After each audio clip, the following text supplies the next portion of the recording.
Hello guys, welcome to my channel genetic coding. तो हम एक ऐप बना रहे हैं, क्विज ऐप, जिसमें हम अपने डिफरेंट टाइप ऑफ क्वेश्चंस की गेम खेलेंगे। तो हमने पिछली वीडियो में स्प्लैश स्क्रीन बना दी थी, अब हम पैरामीटर सिलेक्शन स्क्रीन हम क्रिएट करेंगे।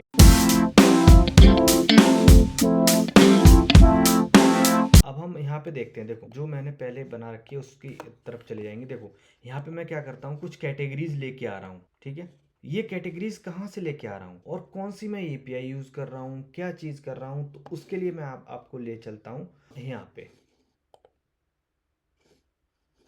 तो यहाँ पे नाम है, यहाँ पे हमारा क्यूज एपीआई, ये है ट्राइवा एपीआई, ये वाली हमारी एपीआई है। तो ये जो कैटेगरी हमारे पास आ रही है ना, वो मैं कैटेगरी यहाँ से उठाई, और कैसे उठाई है वो मैंने इंस्पेक्ट कर करके निकाली है। मैं आपको डायरेक्ट वहाँ पे ही दिखा, ठीक है। तो इस तरीके से यहाँ पे मैंने कैटेगरी निकाली है, यहीं से मैंने डिफ़िकल्टी निकाला है, और यहीं से मैंने टाइप निकाली है कि वो मल्टीपल है या ट्रू फॉल्स है, डिफ़ॉल्ट इनकोडिंग है। तो यहाँ से जैसे ही मैं कुछ भी सिलेक्ट करके करता हूँ, जैसे जनरल नॉलेज में सिलेक्ट किया, डिफ़िकल्टी लेवल सिलेक्ट किया, और मल्टीपल चॉइस सिलेक्ट किया, और मैं नंबर ऑफ क्वेश्चंस जो मैं सिलेक्ट करना चाह रहा हूँ वो सिलेक्ट किया। तो जैसे ही मैं क्लिक करूंगा तो मेरे पास यहाँ पे जनरेट यूआरएल आपका बन के आ जाएगा। ठीक है, आप इस यूआरएल का यहाँ पे यूज़ कर सकते हैं, और इसी का ही मैंने अपने इस ऐप में यूज़ किया हुआ है। तो आपको सोर्स पता चल गया है। तो मेरा पूरा सोर्स हमारा ये ओपन ट्राइवा एपीआई से है। तो जो भी हमें रिसोर्स रखने वाले हैं उसका क्रेडिट मैं ट्रवाई एपीआई को ही देना चाहता हूँ। ठीक है, मैं जस्ट यहाँ पे इनका यूज़ करके मैं अपनी एजुकेशनल पर्पज़ वीडियो यहाँ पे बना रहा हूँ। तो चलें अपने इसकी तरफ चलते हैं वापस। तो हम क्या करते हैं, सबसे पहले एक मॉडल क्लास बनाते हैं, न्यू फाइल, और इसकी मॉडल क्लास का नाम रखेंगे हम category model dot dart. Category model मतलब कि क्या होगा, देखो हमारे पास ना ये बैकग्राउंड में देखो इसका जो लिखा हुआ है ना वो अलग चीज़ है, और जो आगे बैकएंड में जाती है वो अलग चीज़ है। तो उसी के लिए हम क्या करेंगे, इस तरीके। और एक और चीज़, मैं यूनिकनेस रखने के लिए, मतलब कि हमारा जो मॉडल क्लास है वो इक्वल टाइप हो, तो आप यहाँ पे ध्यान रखना, एक इक्विटेबल पैकेज भी ऐड कर लेना। तो ये इक्विटेबल पैकेज भी हमें ऐड करना है, ताकि हमारे पास ये यूनिकनेस हम क्रिएट करने के लिए यूज़ करें। ये इक्विटेबल पैकेज हमारा यूज़ किया जाता है मॉडल क्लास के ऑब्जेक्ट को कंपेयर करने के लिए, ताकि वो यूनिक और डुप्लीकेट वैल्यू ना कंटेन कर पाए, यूनिक वैल्यू ही कंटेन कर। तो ये चीज़ है। तो हम वापस आते हैं अपने कैटेगरी मॉडल पे। यहाँ पे क्या हुआ, ये वैल्यू एक्चुअल में जो यूआरएल में एंड पॉइंट में जाएगी ना वो वैल्यू जाएगी, और यहाँ पे नेम हम सामने डिस्प्ले करेंगे। लाइक ये क्या है हमारा, क्या जनरल नॉलेज, तो इसकी कोई वैल्यू बनी हुई है, न्यूमेरिक वैल्यू 1 2 3 4 5, वो मैंने हिट एंड ट्रायल से वहाँ से उठा के निकाल ली थी। आप कैसे निकालोगे, इंस्पेक्ट करोगे वहाँ पे जाके, तो इंस्पेक्ट करके आपको चीज़ें मिल जाएंगी यहाँ पे। अब मैं दोबारा नहीं जाऊँगा वहाँ पे, ठीक है। तो अब मैं जैसी कैटेगरी मॉडल बना ली, अब हम क्या करते हैं, व्यू मॉडल बनाते हैं। इसका नाम देंगे हम parameter selection controller dot dart, और हमने क्लास बना ली पैरामीटर सिलेक्शन कंट्रोलर, और यहाँ पे हम इसे एक्सटेंड कर लेते हैं किससे, चेंज नोटिफायर से। ओके, अब ये जो पैरामीटर सिलेक्शन कंट्रोलर है इसका हम यूज़ करेंगे, तो हमें सबसे पहले अपने क्या करना पड़ेगा, हम इसको रैप करेंगे किससे, मल्टी प्रोवाइडर से। आप सिंगल प्रोवाइडर का भी यूज़ कर सकते हो, ऐसी बात नहीं है, मगर मैं यहाँ पे कई और प्रोवाइडर भी यूज़ करूँगा, तो यहाँ पे मैं लगाऊंगा मल्टी प्रोवाइडर, और यहाँ पे प्रोवाइडर्स के अंदर चेंज नोटिफायर प्रोवाइडर, मतलब यही हमें प्रोवाइडर को प्रोवाइड करेगा। अब इसके अंदर जहाँ पे भी हम इसके नेस्टेड विजिट ट्री में कहीं पे भी हम इस पैरामीटर सिलेक्शन कंट्रोलर को एक्सेस कर सकते। तो इस तरीके से अब हम आ जाते हैं दोबारा इधर। अब देखो मुझे क्या चाहिए, लिस्ट ऑफ, क्या चाहिए, लिस्ट ऑफ किसकी, कैटेगरी मॉडल की लिस्ट चाहिए, किसकी, कैटेगरी मॉडल की। तो कैटेगरी मॉडल को फाइंड करने के लिए सबसे पहले हम क्या कर लेते हैं, एक लिस्ट का वेरिएबल बना लेते हैं जो प्राइवेट हो, ये इस तरीके से, क्योंकि मैं डायरेक्ट एक्सेस नहीं करूंगा। तो लिस्ट ऑफ कैटेगरी मॉडल, यहाँ पे कैटेगरी मॉडल के लिए मैंने बना लिया कैटेगरीज, ये मुझे हिंट दे रहा है क्योंकि ऑलरेडी मैंने कर रखी थी चीजें, इसलिए अब मैं क्या करता हूँ, इसका गेटर मेथड डिफाइन करता हूँ, जिसके थ्रू आप कैटेगरीज को एक्सेस करोगे। ठीक है, और साथ ही साथ मैं क्या कर लेता हूँ, एक और चीज ऐड करनी है मुझे जिसका बहुत ज़्यादा जरूरी है, वो क्या है हमारे पास, लोडिंग स्टेट। और ध्यान रखना आप यहाँ पे चीज़ें इस तरीके से बनानी है कि गेटर सेटर मेथड के, क्योंकि देखो कभी भी जब भी आप एक डेटा के साथ डील करते हो, कंट्रोलर के साथ, तो जो एक्चुअल हमारे जो प्रॉपर्टीज होती हैं उनकी वैल्यूज को आप मॉडिफाई डायरेक्ट ना करें, तो वो बहुत ही बढ़िया रहता है। आप क्या करोगे, गेटर और सेटर मेथड का यूज़ करो। जैसे कि अभी गेटर से आप डायरेक्ट वैल्यू गेट कर सकते हो, और अपने एक्चुअल वेरिएबल को क्या रखो, प्राइवेट रखो। उससे आप उसकी वैल्यू आप जब मॉडिफाई करो यूजिंग द सेटर मेथड्स, ठीक है।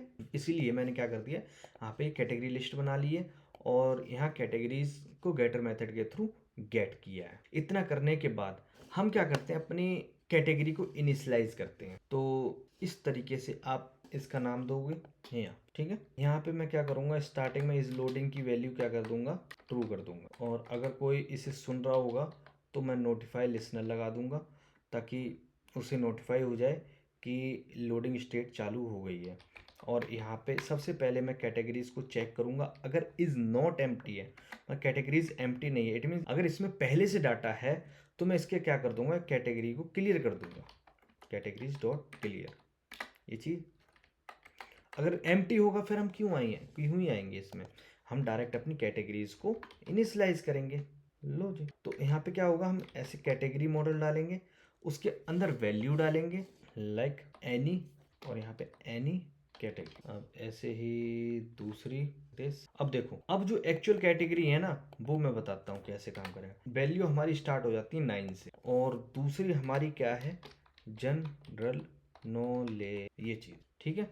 ये हमारे पास स्टार्ट हो जाए। अब मैंने क्या कर रखा है आपके लिए, ये चीज़ पहले से करके रखी, तो मैं आपका ज़्यादा टाइम नहीं लूँगा, तो ये मैं आपको यहाँ पे डायरेक्ट पेस्ट करके दे दे। देखो ये चीज़ एनी कैटेगरी के लिए ये है, फिर जनरल नॉलेज 9, 10, 11, 12, 13, इस तरीके से आपके पास हर एक कैटेगरी के अकॉर्डिंग उसकी वैल्यू होगी। हमारे यूआरएल में ये वैल्यू जाएगी, ध्यान रखना, और डिस्प्ले के लिए हमारे पास ये वैल्यू मिलेगी। ओके, फाइनली हम इज लोडिंग फॉल्स करेंगे और नोटिफाई लिसनर कर देंगे, सिंपल। अब ये चीज़ तो फिलहाल के लिए मैंने क्या कर दिया, मैंने अपनी कैटेगरीज क्या कर ली, इनिशियलाइज कर ली है। अब हम अपने आ जाते हैं पैरामीटर सिलेक्शन व्यू में। अब हमें यहाँ पे क्या करना पड़ेगा, हमें अपनी इनिट स्टेट में आना पड़ेगा। इनिट स्टेट क्या, जैसी स्क्रीन पे आए हमें पहले अपनी क्या करनी पड़ेगी, वैल्यूज़ को यहाँ पे इनिशियलाइज करना पड़ेगा, तभी हम आगे काम कर सकते हैं। तो हम क्या करते हैं, नाम देंगे फ्यूचर वॉइड, और यहाँ पे नाम लेंगे इनिशियलाइज डाटा, स्लाइज डाटा करेंगे।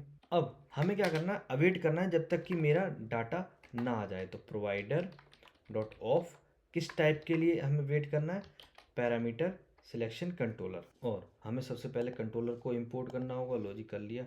फिर हमें प्रोवाइडर को इंपोर्ट करना होगा, इसको भी कर लिया। और यहाँ पे कॉन्टेक्स्ट पास करके लिसन फॉल्स पास करना है। लिसन फॉल्स पास क्यों करना है, कि ये जो वैल्यू आ जाए ना, हमें इसे लिसन नहीं करनी है, ध्यान रखना। वैल्यू एक बार कॉल कर दे ये मेथड को, मेथड के अंदर नोटिफाई लिसनर लगाया तो वो मैनुअली जाके अपने विजिट, जो रिस्पेक्टिव विजिट होंगे उन्हें अपडेट कर देगा, और हमारी यूआई क्या हो जाएगी, आगे अपडेट हो जाएगी। मगर हमें मैनुअली इस ऐप के बाद, ऐसा नहीं है कि हम ऐप के बाद भी इसे क्या करते रहेंगे, लिसन करते रहेंगे, तो वो चीज़ ना हो। इसलिए हम क्या करते हैं, डायरेक्ट लिसन फॉल्स, और इसके बाद हम इसे यूज़ करेंगे विजिट वाइंडिंग डॉट इंस्टांस। इसे कुछ इस तरीके से आपको यूज़ करना होगा add post frame call back के थ्रू। क्यों करना है इसके थ्रू, क्योंकि देखो हमारा जब तक डाटा वाप नहीं आएगा तब तक हम इसे, हमारी यूआई को लोड नहीं करेंगे। इसलिए हम क्या करते हैं, add post frame callback का ही हम इस्तेमाल करते हैं। पोस्ट फ्रेम कॉल बैक हम तभी यूज़ करते हैं जब हम क्या करते हैं, हमारा डाटा लोड हो जाए, उसके नेक्स्ट फ्रेम के बाद हम क्या करेंगे, यूआई को लोड करेंगे। इसके लिए हम इसे यूज़ करते हैं। ओके, अब इसके साथ ही हमें एक और डिपेंडेंसी यहाँ पे इस्तेमाल करनी पड़ेगी, ऐड करनी Flutter pub add drop down search, ये वाली ऐड कर लेना आप डिपेंड, ठीक है। तो इस तरीके से ये आपके यहाँ पे ऐड हो जाएगी ड्रॉप डाउन सर्च। तो धीरे धीरे आपको पता चला कि मैंने यहाँ पे आपके साथ 4 डिपेंडेंसी इंस्टॉल करा दी हैं, क्योंकि मैं जहाँ जहाँ मुझे ज़रूरत महसूस होगी ना जिस पैकेज की, वो मैं पैकेज आपको इंस्टॉल कराता जाऊँगा। तो हम यहाँ पे आ गए, तो मुझे यहाँ पे इसकी ज़रूरत क्यों महसूस हुई ड्रॉप डाउन सर्च की, क्योंकि मुझे कैटेगरी को ड्रॉप डाउन दिखाना है, दैट्स वाई। अगर आपको मेरी चीज़ें समझ में आ रही हो तो प्लीज़ सब्सक्राइब करें मेरी वीडियो और लाइक करें, ताकि मेरा मोटिवेशन बना रहे। बाकी हम आगे चलते हैं, क्योंकि आपको पता है अभी मेरा चैनल मोनेटाइज नहीं हुआ है, तो मेरे पास कोई फाइनेंशियल सपोर्ट नहीं है। तो हम ऐसा करते हैं, अब यहाँ पे इसके अंदर ऐप बार के अंदर मैं क्या करता हूँ, ये लगाता हूँ टाइटल, तो मैंने गलत जगह पे कर दिया है। मैं क्या करता हूँ, बॉडी के ऊपर यहाँ पे और टाइटल, तो यहाँ इस तरीके से टाइटल के अंदर मैंने टेक्स्ट दे दिया जिसमें रखेंगे हम सेटअप क्विज टेक्सटाइल, यहाँ पे वेट एंड रेट का लेटर स्पेसिंग 1.2 दे दिए ताकि वो थोड़ी सी स्पेसिंग रहे। सेंटर टाइटल हम ट्रू दे देंगे, उसके बाद बैकग्राउंड इसका ट्रांसपेरेंट रखेंगे। और एक और चीज़ मुझे यहाँ पे सबसे ज़्यादा जो ज़्यादा जरूरी है, एलिवेशन 0 रखेंगे ताकि मेरा ऐप बार ना उठा हुआ नज़र ना आए। बाकी आपको अगर लगता है कि आपका ऐप बार आपको थोड़ी सी एलिवेशन के साथ चाहिए तो आप लगा सकते हो। और उसके बाद क्या बोलते हैं, लीड जो भी आगे का आइकन है उसका मैंने एरो लेफ्ट ले लिया शोल्डर आइकन से और नेविगेटर डॉट पॉप कर दिया है ताकि हम बैक पे जा सके। तो और मैं यहाँ पे इसे रन कर लेता हूँ। तो अभी क्या हुआ ये देखो, वाइट बैकग्राउंड ही आ रहा है, क्यों भाई? मैंने शायद बैकग्राउंड ऐसा कर लेते हैं, इसका ये चीज़ इसका फोल्ड बैकग्राउंड कलर ये वाला कलर यूज़ करते हैं हम। और एक्सटेंडेड बॉडी बिहेवियर ऐप बार ताकि ये रहे। लो जी इस तरीके से सेटअप क्यूज ये आ गया ट्रांसपेरेंट के साथ, मैंने ये कलर कर दिया। अब हम क्या करते हैं, अपना एक कंटेनर बॉडी के अंदर जाते हैं। ये तो हमने एक्सटेंडेड दिया और अब बॉडी के अंदर मैं कुछ चीज़ें लगाता हूँ कंटेनर। और यहाँ पे इसके अंदर चाइल्ड लगाऊंगा, जो भी चीज़ आएगी मेरी सेफ एरिया के अंदर आएगी। और अब कंटेनर के अंदर मैं डेकोरेशन दूंगा, कुछ decoration plus height and width. तो देखो हाइट भी मैंने डबल डॉट इन्फिनिटी कर दी, मतलब प्रॉपर फुल हाइट आएगी और विड्थ भी फुल हाइट आएगी। इसके अलावा मैंने यहाँ पे क्या किया, लीनियर ग्रेडियंट इस्तेमाल कर लिया कलर। तो आप ग्रेडियंट कोई सा भी इस्तेमाल कर सकते हो, मैंने ये वाला ग्रेडियंट इस्तेमाल कर लिया। और बिगिन कहाँ से होगा, टॉप लेफ्ट से, मतलब यहाँ से स्टार्ट होगा और राइट साइड तक जाएगा। और यहाँ पे चाइल्ड क्या रखेंगे हम, यहाँ पे सेफ एरिया में रखना ही पड़ेगा। सेफ एरिया ठीक रहता ताकि स्टेटस बार्स मतलब नीचे के जो बॉटम नेविगेशन है ना, वो भी जो नेविगेशन वाले बटन है वो भी हम क्या कर सके उन्हें। मतलब कभी कभी आपने देखा होगा कि कभी कभी ऐप्स के ऊपर ना बॉटम नेविगेशन वाले बटन ओवरलैप कर जाते हैं, तो उससे बचाने के लिए हम सेफ एरिया का ये इस्तेमाल कर लेंगे। तो चाइल्ड यहाँ पे यूज़ करेंगे, यहाँ पे हम चाइल्ड तो यूज़ ही कर रखा है। अच्छा तो चाइल्ड मैं यहाँ पे कंज्यूमर स्टार्ट करता हूँ डायरेक्ट। ये मैं क्या कर दिया, मैंने प्रॉपर टॉप लेवल पे लगा दिया कंज्यूमर पैरामीटर सिलेक्शन कंट्रोलर के अंदर। और यहाँ पे बिल्डर लगाया और यहाँ पे कॉलम की जगह अभी भी यहाँ पे कॉलम नहीं लगाऊंगा, मैं यहाँ पे लगाऊंगा सिंगल चाइल्ड स्क्रॉल व्यू, क्योंकि मेरी कंटेंट ना काफ़ी आगे तक जा सकता है। तो यहाँ पे चाइल्ड और यहाँ पे कॉलम मैंने कॉल कर यहाँ पे आ गए। तो सिंगल चाइल्ड स्क्रॉल व्यू में भी कुछ चीज़ें मुझे सेटअप करनी पड़ेंगी। क्या करते हैं, इसकी तरफ से कुछ पैडिंग भी दे देते हैं इस तरीके से।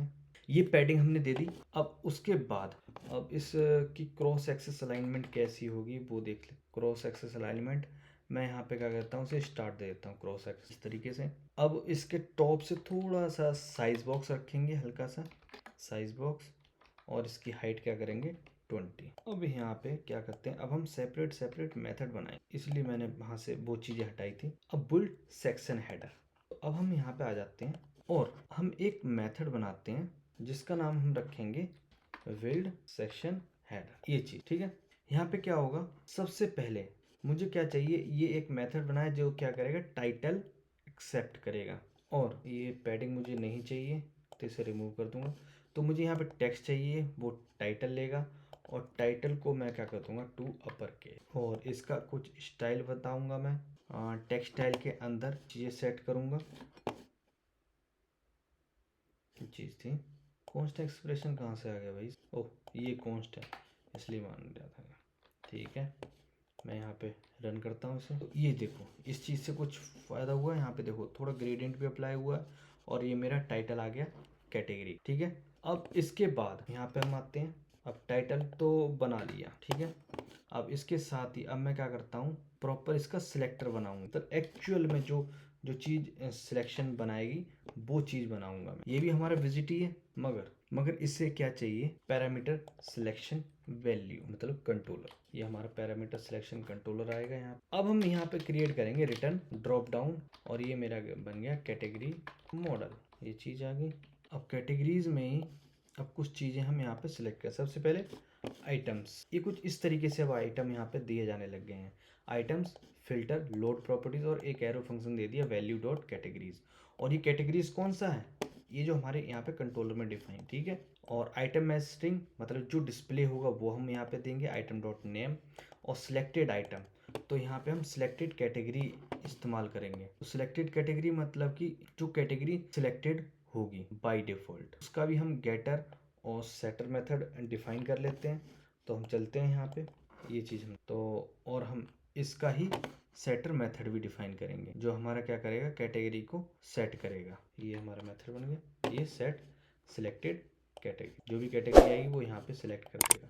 तो यहाँ पे सिलेक्टेड आइटम यहाँ पे आ गए। ओके, अब आगे चलते हैं। अब ऑन चेंज पे क्या होगा, और कंपेयर फंक्शन, देखो यहाँ पे ना कंपैरिजन बहुत ज़रूरी है, ये फंक्शन ज़रूरी है लगाना, कंपेयर फंक्शन।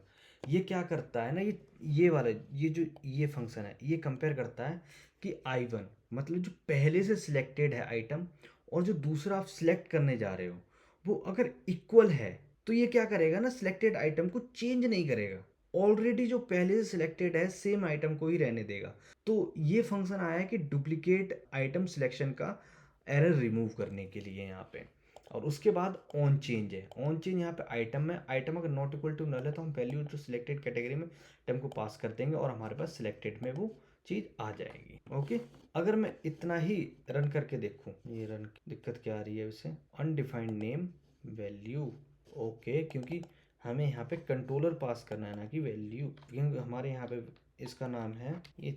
अब मैं जब रन करता हूँ इसे तो अब देखो ये बन के तो आ गया मगर कुछ अजीब तरीके से बन के आ गया। तो अब हम यहाँ पे क्या करते हैं, इस ड्रॉप डाउन सर्च में कुछ डेकोरेशन अप्लाई करते हैं। तो यहाँ पे लाते हैं पॉपअप प्रॉपर्टीज। अब पॉपअप प्रॉपर्टीज डॉट मेन्यू, यहाँ पे इसके अंदर मतलब कि जैसे ही पॉप करोगे तो वो मेन्यू आता है बन के, तो उसके अंदर हम सर्च बॉक्स दिखाना चाहते हैं। तो हम क्या करते हैं, अलाउ कर देते हैं शो सर्च बॉक्स ट्रू। अब जैसे ही करोगे देखो, ओके सर्च बॉक्स दिखा तो दिया मगर इसकी डेकोरेशन तो अप्लाई नहीं करी है। और हम देखने हैं कि आ जाए ये वाली डेकोरेशन, सर्च बॉक्स ट्रू करके सर्च फील्ड प्रॉपर्टीज़ भी लगानी पड़ेंगी और उसमें टेक्स्ट फील्ड प्रॉपर्टीज़ डिफाइन कर लेना आपने।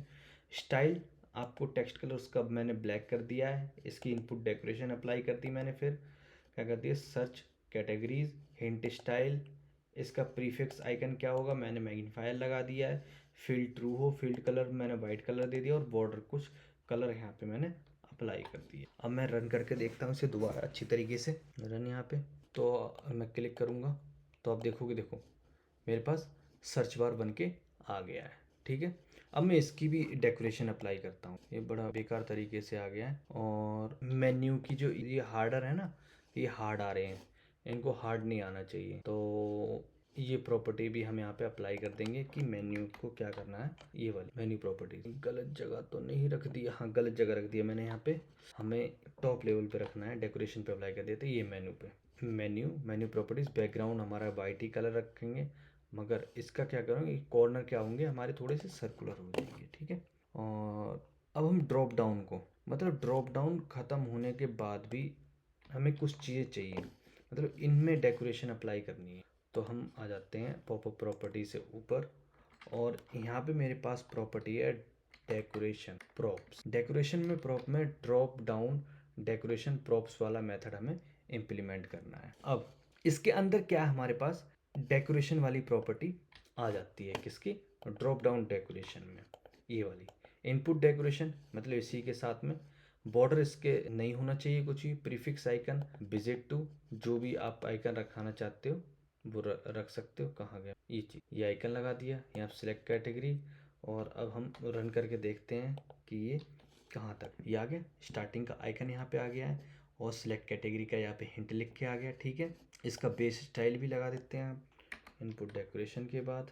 मुझे बढ़िया नहीं लग रहा है यार, ये आउटलाइन बॉर्डर क्यों नहीं आ रहा है इसका, इसके चारों तरफ भी बॉर्डर लगाना है। तो इसके चारों तरफ बॉर्डर लगाने के लिए मैं यहाँ पे क्या करता हूँ, इसे रैप कर दूंगा कंटेनर के साथ और इसके साथ मैं यहाँ पे डेकोरेशन अप्लाई करता हूँ और इसके आसपास मैं क्या कर देता हूँ, बॉर्डर अप्लाई करता हूँ, तभी मुझे ठीक सा लगेगा। अब ठीक है, यहाँ पे आ गया। अब मैं सर्च करता हूँ कुछ भी, लाइक फिल्म, ये सर्च होके आ गया और यहाँ पे ये फिट हो। तो हमने क्या कर लिया, इस वीडियो में हमने सेटअप कर लिया अपना ड्रॉप डाउन सर्च, मतलब एक पैरामीटर सिलेक्शन यहाँ पे हमने कंप्लीट कर लिया है।